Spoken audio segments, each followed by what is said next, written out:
존 파이퍼 목사님이라는 분이 계십니다. 저희에게도 잘 알려져서 기독교 서점에 가면 이분의 책이 하나의 코너로 이렇게 마련되어 있을 만큼 저희 한국 교회 성도들에게 잘 알려져 있는데, 이분이 오래전에 쓰신 책 가운데 선교에 관한 책이 있습니다. 우리말 제목으로는 열방을 향해 가라인데요, 그 책에 보면 선교란 예배가 없는 곳으로 가서 하나님께 예배하는 일이다, 그곳에 예배가 없기 때문에 선교가 필요하다라는 대목이 있습니다. 이 말이 선교에 관한 온전한 정의는 될 수 없지만 선교를 성경 전체의 큰 틀에서 보면 어느 정도 동의는 됩니다. 이런 점에서 오늘 선교사님들이 고백한 나는 예배자입니다라는 이 찬양에서 선교의 하나의 모습을 이렇게 그려지지 않나 생각이 됩니다. 오늘 우리가 읽은 본문 말씀도 보시면 선교를 한 장의 그림으로 우리에게 보여주는 듯 합니다. 우리 16절 말씀을 다시 함께 읽으실 때 마음으로 한번 그 그림을 여러분들이 잘 그려보시기 바랍니다. 우리 16절의 말씀을 다시 함께 읽습니다. 시작. 보라, 내가 너희를 보냄이 양을 이리 가운데로 보냄과 같도다. 그러므로 뱀같이 지혜롭고 비둘기같이 순결하라. 네 마리의 짐승이 나오지만 뱀의 지혜와 비둘기의 순결은 양에 포함되니까 간단하게 보면 양의 무리가 늑대 속에 있는 것이죠. 그러니까 이리와 늑대, 요즘은 이리라는 말보다 늑대라는 말을 많이 쓰기 때문에 제가 혼용해서 쓰겠습니다. 늑대들 가운데, 늑대 무리 가운데 양들이 있습니다. 어떤 일이 벌어지겠습니까? 두말할 것도 없이 양은 늑대의 밥입니다. 양떼가 늑대 무리 속에 들어가면 잡아먹히는 것 불보듯 뻔한 일입니다. 그래서 성경도 늑대가 양에게 얼마나 위험한 짐승인지를 보여주는 표현이 있습니다. 요한복음 10장 12절에 보시면 삭구는 목자가 아니요 양도 제 양이 아니라 이리가 오는 것을 보면 양을 버리고 달아나나니 이리가 양을 물어가고 또 해치느니라. 목자에게도 위협이 되는 존재가 바로 이리입니다.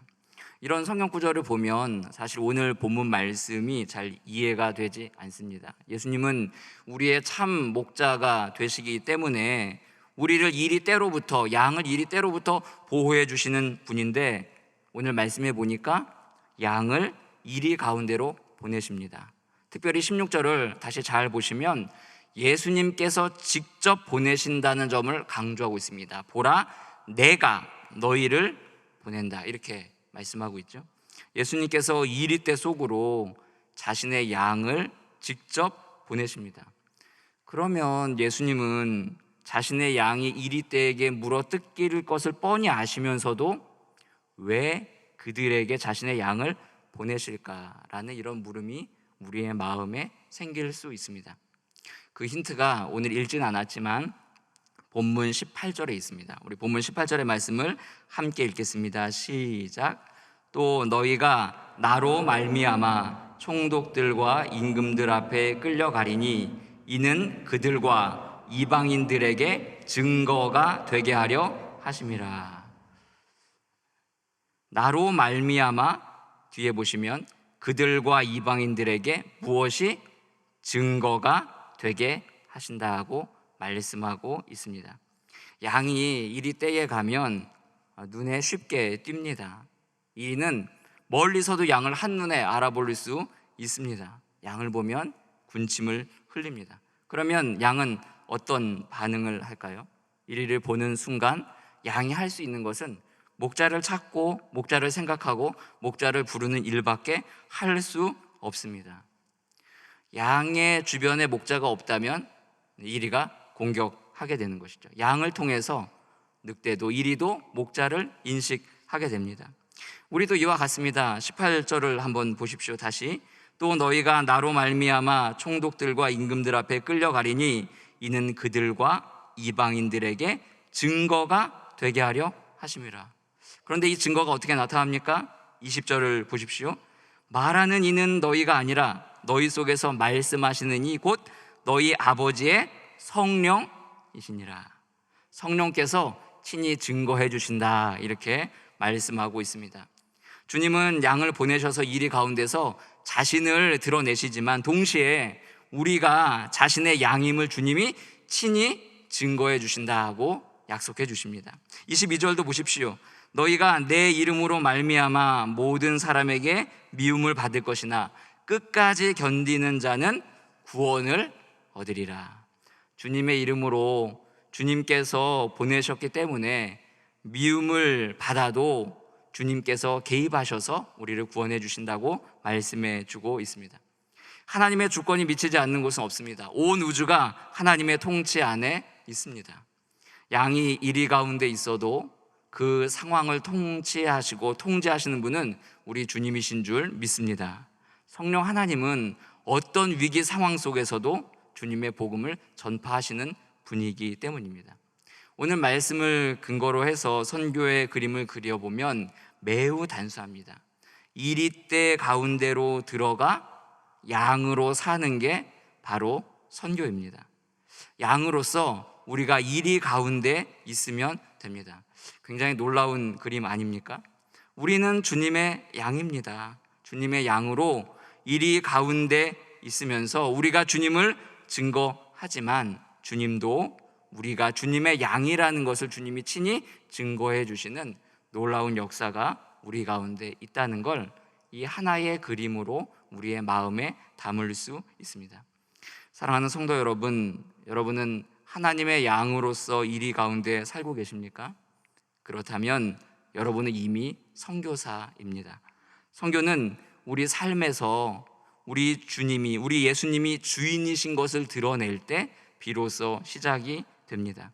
우리가 예수 그리스도를 믿는 순간부터, 하나님의 백성이 된 순간부터 그래서 우리는 이미 선교사입니다. 물론 해외나 다른 문화권으로 파송되는 선교사에게는 특별한 훈련이 필요합니다.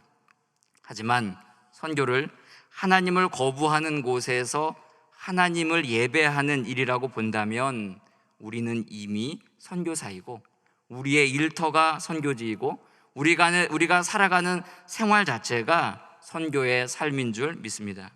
선교는 우리가 어디서든지 주님을 온전히 예배할 때 시작된다. 이것을 우리의 마음에 잘 담아주시길 바랍니다. 다시 말씀드리면 이리 가운데 있는 양의 사명은 자신의 목자를 드러내는 데 있습니다. 예수님은 양을 이리 가운데로 보내실 때 양에게 호랑이나 사자가 되라고 말씀하지 않으셨습니다. 오히려 양 그 자체로서 뱀처럼 지혜롭고 비둘기같이 순결하라고 말씀하십니다. 하지만 문제는 우리가 이리대로 들어갈 때 이리보다 더 사납고 힘이 센 호랑이가 되어서 자신의 힘으로 이리대를 때려잡고 싶어 한다는데 문제가 있습니다. 아니면 양의 모습을 감추고 늑대의 탈을 쓴 양처럼 늑대처럼 살아가려고 하는 우리 마음에 문제가 생기는 것이죠. 때로는 물려죽기 싫으니까 물려죽지 않으려고 이리처럼 행동하기도 합니다.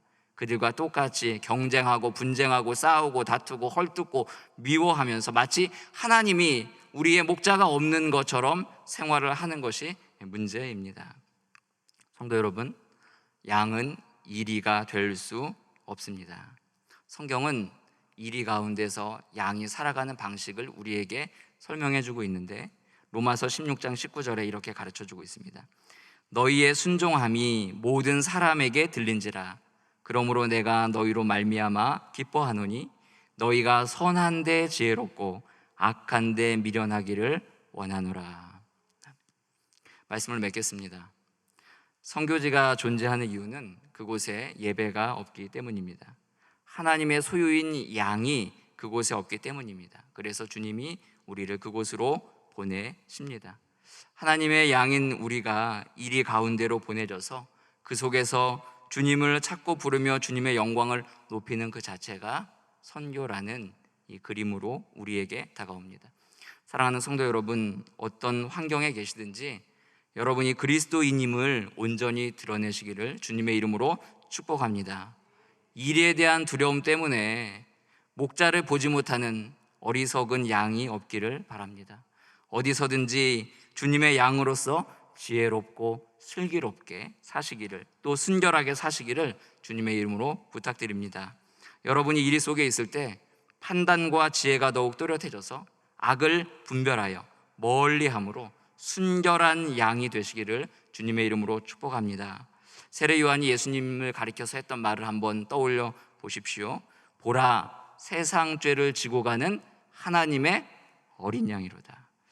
양 대신 주의 양, 하나님의 어린 양 대신 예수님께서 친히 이 땅 가운데 오셔서 그 피로 우리의 죄를 씻어주시고 우리를 주님의 양이 되게 하셨습니다. 그리고 양된 우리가 예수님이 이 땅에 오신 것처럼 우리도 이리때 가운데로 갑니다. 그러나 그 이리때 가운데서도 그 모든 상황을 통제하시는 분이 우리 주님이심을 우리가 믿습니다. 이리때 속에서도 양으로서 우리 주님을 높이는 선교의 이 그림이 우리의 마음에 깊이 새겨져서 우리 모두가 삶에서 선교사로 살아가는 복된 은혜가 있기를 주님의 이름으로 축복합니다.